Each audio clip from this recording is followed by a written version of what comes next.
My name is Edwin Anyo, and today I'm here to tell you about the 4 mistakes I made when buying my first firearm.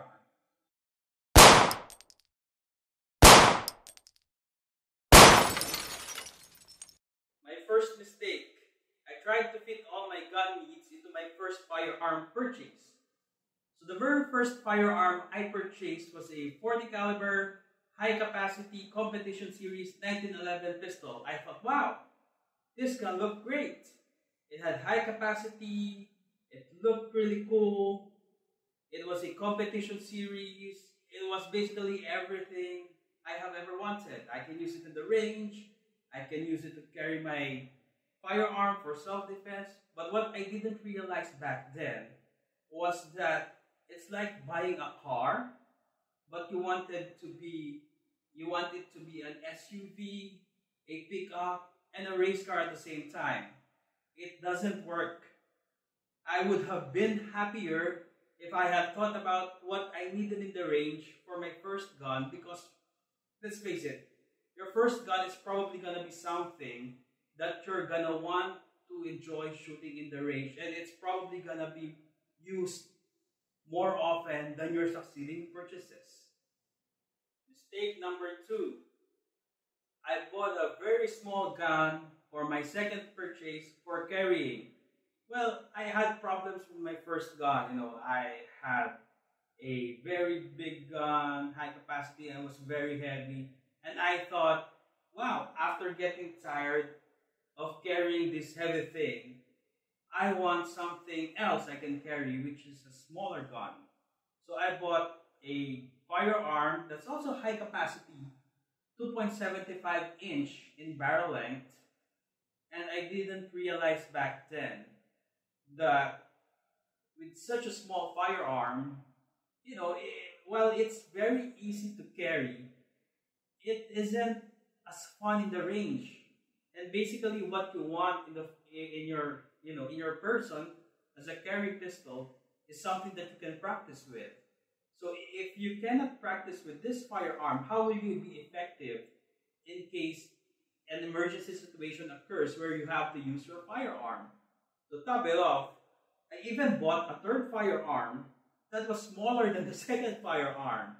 So it made things worse. And as a rule of thumb, when handling firearms, you have to remember that the barrel length of the gun, the longer it is, the more accurate you become.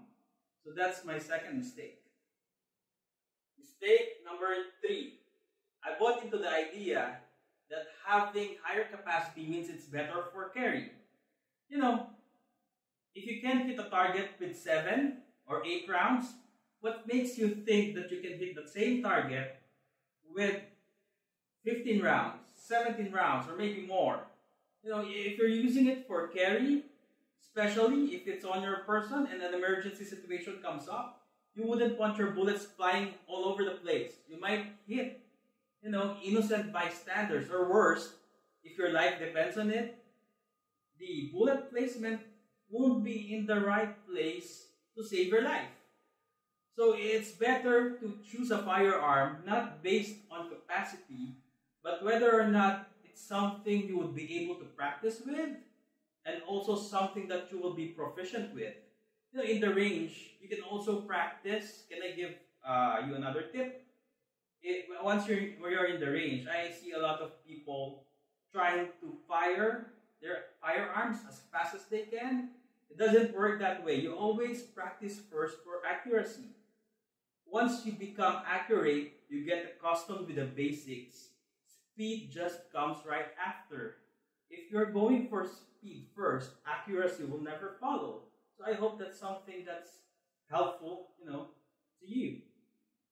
Mistake number 4. I bought low quality, cheap holster. When I was starting out as a gun owner, I first purchased my firearm and I said it was an expensive firearm. I will try to save cost in the holster. I was wrong because I needed a good holster, for carrying the firearm. I bought this cheap leather holster, and the problem is, whenever I pull out my firearm, I'm at risk of pulling something else. And then I can't reholster it back immediately. Eventually, in less than 3 months, it got worn out and had to be replaced. So I tried various things in terms of having a holster for the firearm. What worked for me was a Kydex holster. I've been using mine for 5 years now. And it's just, it protects the trigger guard. It protects the firearm. I'm able to pull the firearm and reholster it. It goes back into shape no matter if you fold it. And, don't save on the holster. We always get what we pay for. And if it's a firearm, it's very important to invest in your first holster. So again, those are the top 4 mistakes I made when I was starting out as a gun owner. It may work for you, it may not work for you, but hopefully you can avoid some of the mistakes I faced. Thank you for watching. Comment below if there's any topic you would like me to discuss on the next video. And until the next video, see you.